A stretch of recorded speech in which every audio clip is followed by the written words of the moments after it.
माधव माधव वासी माधवरीति सरन्ते सर्व सर्वकार्येषु शुक्लं वरदं विष्णु सतीवन्नं चतुर्भुजं वसन्नं वदनं ध्याये नमः श्री हरि नमः श्री हरि नमः श्री ओम वामे गुरुभ्यो नमः परब्रह्मभ्यो नमः परमेश्वरभ्यो नमः दक्षिणे वनसाय नमः ब्रह्मणाय नमः दन्तने सम्मुखे क्रीं महाकाल भैरवस्य श्रीमद् दक्षिणाकालेकाय नमः ओम सत्रिश पुरुषा ओम सत्रिश पुरुषा तत्कस्थान्यं श्री विष्णुवे नारायणाय नमः ओम सत्रिश पुरुषा तत्कस्थान्यं नमः शिवाय सत्रिश पुरुषा तत्कस्त्रीं महाकाल भैरवस्य श्रीमद् दक्षिणाकालेकाय नमः ओम कर्वं श्लोदनं गजं लोलं भूतरपन्दं मुदं निरुद्ध भैरवनं गन्तधारि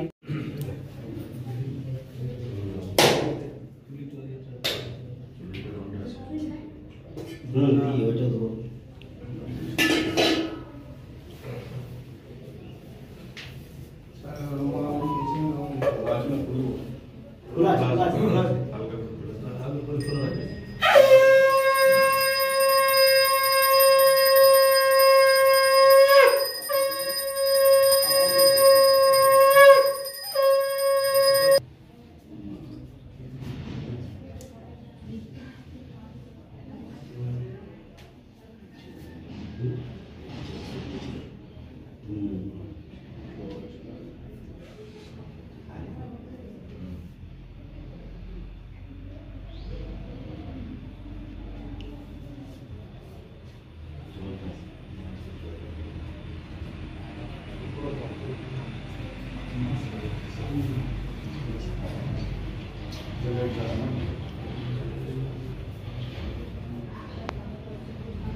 देवी नारायण अचिंतरूपचर्चिते सर्वशक्तिविनाशिनी रूपं देहि जयं देहि यशो देहि शरणागतदीनाथ परित्राणपरायणे सर्वशक्तिहरे देवी नारायण।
নির্বাচন ঘোষণা, তার আগে আপনাদের দেয়াল লেখন শুরু, কি বলবেন? এমনিতে তো আমাদের গোটা লোকসভা কেন্দ্রে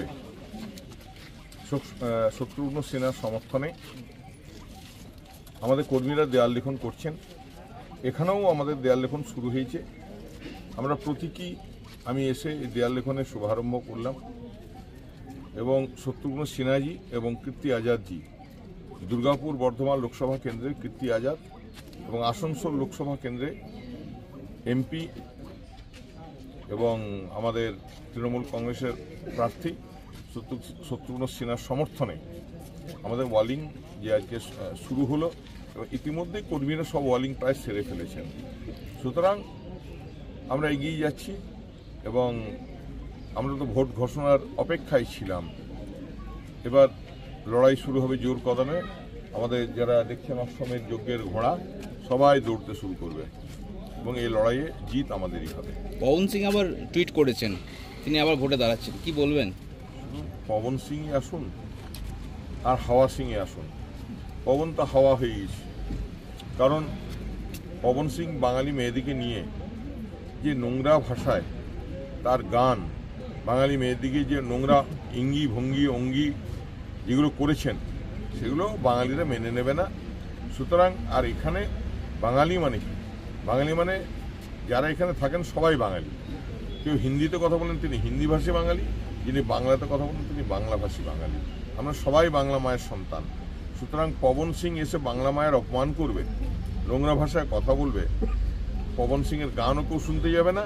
আর পবন সিংকে সবাই ঘাট ধাক্কা দিয়ে আসানসোল লোকসভা কেন্দ্র থেকে বাদ দেবে। ভোজপুরের স্টার নিরুয়া আজকে প্রতীকী প্রচার বা আপনাদের ওয়ার্ম আপ প্রচার বিজেপির এসেছিলেন আসানসোলে, কি বলবেন? দেখুন, এরা তো জাতপাত নিয়ে রাজনীতি করে, তাই জাতপাতের রাজনীতি নিয়ে এরা আসছে। আর নিরুয়াই আসুক আর লেডুয়াই আসুক, হ্যাঁ, আমরা উইসাল ওভার। মায়ের কাছে পুজো দিয়ে কে প্রার্থনা করলেন? দেখুন, আমরা এখানে প্রতিবারই মায়ের পুজো দিয়ে ওয়ালিং করে শুরু করি কাজ। এবারেও তার ব্যতিক্রম নেই। মায়ের পুজো দেওয়ার অর্থই 42 যাতে মমতা বন্দ্যোপাধ্যায় বাংলার মানুষের আশীর্বাদ পান, এই লক্ষ্যে মায়ের পুজো দিয়ে আমরা এগিয়ে চললাম। মমতা ব্যানার্জির জন্য আরোগ্য কামনা। একদম, দিদি তো আমাদের ভগবান বলতে পারেন। বাংলার মানুষের প্রতি তার দায়বদ্ধতা, বাংলার মানুষের প্রতি তার ভালোবাসা, তাই আমরা সমস্ত বাংলার মানুষেরা, ভারতবর্ষের মানুষেরা দিদির দ্রুত আরোগ্য কামনা করব, দিদি সুস্থ হন এই কামনা করব।